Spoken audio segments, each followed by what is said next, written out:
நமஸ்தே. என் பெயர் சலோகித் கண்ணா. நான் 5ஆம் வகுப்பு படிக்கின்றேன். என் பள்ளியின் பெயர் ஸ்ரீ ராம் தயாள் கேம்கா விவேகானந்தா வித்யாலயா சீனியர் செகண்டரி பள்ளி. இன்று VNRDO தலைமையில் சித்திரை வசந்த திருவிழா நடைபெற்று வருகிறது. இயற்கையை சிறப்பிக்கும் வகையில் பேச்சு போட்டியில் நான் கலந்து கொண்ட மிக்க மகிழ்ச்சி அடைகின்றேன். நான் எடுத்துக்கொண்ட தலைப்பு இனியதோர் உலகம் படைத்த இயற்கையோடு இணைந்து வாழ்வோம். என்ன ஒரு அழகான தலைப்பு இது. நதியில் விளையாடி கொடியில் தலை சீவி நடந்த இளம் தென்றலே, வளர் பொய்கை மலர் தோன்றி நம் மதுரை நகர் கண்டு விரிந்த இயற்கையே. ஆமாம், இத்தனை இனிமையான அழகான இயற்கையை மனிதன் சிறிதாக அழிக்க ஆரம்பித்தனின் தாக்கமே சுனாமி, புயல், பூகம்பம், எரிமலை சீற்றம், இன்றோ கொரோனா பெரும் தொற்று. நாம் இயற்கைக்கு செய்யும் சிறிய செயலே இயற்கையை பாதுகாக்கும் கவசமாகிறது. வெளியில் செல்லும் பொழுது துணிப்பை உபயோகித்தல், பாத்திரம் கொண்டு செல்லுதல் போன்றவை செய்தால் பிளாஸ்டிக் பயன்பாடு குறையும். மழை நீர் சேகரித்தால் நிலத்தடி நீர் வளம் பெருகும். இயற்கை முறை விவசாயிகளை ஆதரித்தால் மண் வளம் காக்கப்படும். இயற்கையாக வாழ்ந்த பொழுதுதான் எவ்வளவு சந்தோஷமாக இருந்தது நமது வாழ்க்கை. ஆனாலும் மக்கள் மெல்ல இயற்கையின் பக்கம் திரும்ப ஆரம்பித்து இருக்கிறதை கண்டால் எனக்கு என்னவோ இழந்த சந்தோஷங்களையும் நிம்மதியும் மீட்டெடுப்பது போல் உணர்கின்றது. ஆயிரக்கணக்கில் வருகின்ற புத்தம் புதின நோய்களும் ஆங்கில மருத்துவம் அதை சமாளிக்க முடியாமல் திணறுகின்ற பொழுதுதான் அந்த நேரத்தில் கை கொடுப்பது நமது பழமையான இந்திய மருத்துவ முறைகளும். அதை உறுதி செய்யும் வண்ணம் அமெரிக்கா உள்ளிட்ட மேற்கத்திய நாடுகளில் வேகமாக காலூன்றிவிட்ட யோகா மற்றும் ஆயுர்வேதமும் இயற்கையை வெல்ல எந்த ஒரு சக்தியும் இவ்வுலகில் இதுவரை இல்லை, இனியும் இல்லை என்று திரும்ப திரும்ப நினைவுறுத்துகிறது. யார்தான் இயற்கையை வெல்ல முடியும்?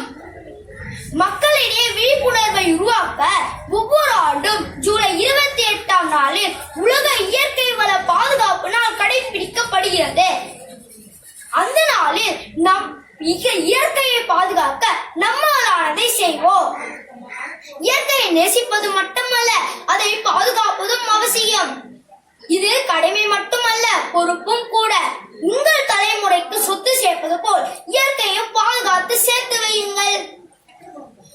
ஒவ்வொருவரும் தங்களால் முடிந்த அளவு செடி கொடி மரங்களை நட்டு பராமரிக்க வேண்டும். நம் முன்னோர்கள் வாழ்ந்த வாழ்க்கையை முறையை பின்பற்ற வேண்டும். செயற்கை முறை எதில் இருந்தாலும் முடிந்தவரை அதை தவிர்த்து மாற்று முறையை செயலாக்க வேண்டும்.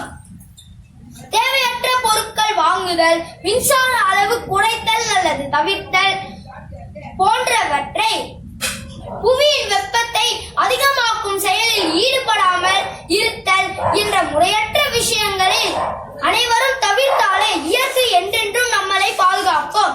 சிறு விதை தான் முளைத்து வளர்ந்து பெரிய விருட்சமாகிறது. சிறு துளிதான் பெருவெள்ளமாகிறது. சிறிய முயற்சி தான் இமாலய வெற்றிக்கு வழிவகுக்கிறது. எனவே இயற்கையை பாதுகாத்து நேசிப்போம். இயற்கையை வளர்த்து பெருக்கி சுவாசிப்போம். இயற்கையோடு இணைந்த வாழ்க்கையை வாழ்ந்து செயலாக்குவோம். ஊர் கூடி தேர்ந்தெடுப்பது போல் மனிதர்கள் ஒன்றுபட்டு இயற்கையை பாதுகாக்க வேண்டும்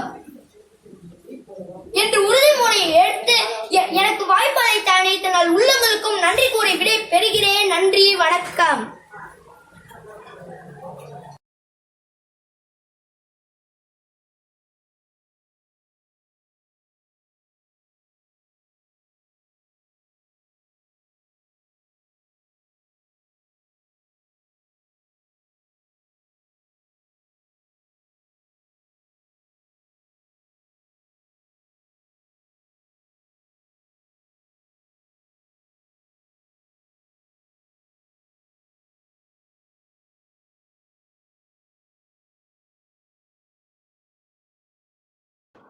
இந்த வீடியோ நீங்கள் விரும்புனீங்கன்னா மறக்காமல் லைக் பண்ணுங்க, ஷேர் பண்ணுங்க, சப்ஸ்கிரைப் பண்ணுங்க.